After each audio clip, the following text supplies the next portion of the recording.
శ్రీమాత్రే నమః.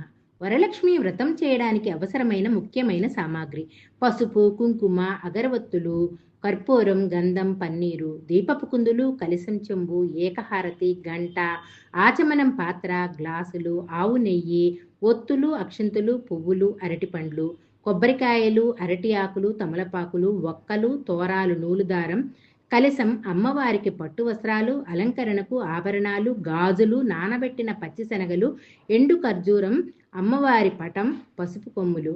వివరణ ఏమనగా, వరలక్ష్మి వ్రతం అనేది శ్రావణ మాసంలో పౌర్ణమికి ముందు వచ్చే శుక్రవారం రోజున జరుపుకునే ఒక ముఖ్యమైన పండుగ.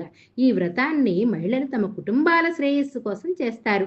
ఈ వ్రతానికి నైవేద్యాలు పిండి వంటలు, పులిహోర, పరవాన్నం, శనగలు, చలిమిడి, పానకం మొదలైనవి.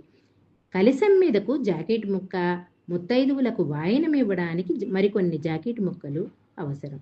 శుభం భూయాత్. Please like, share and subscribe.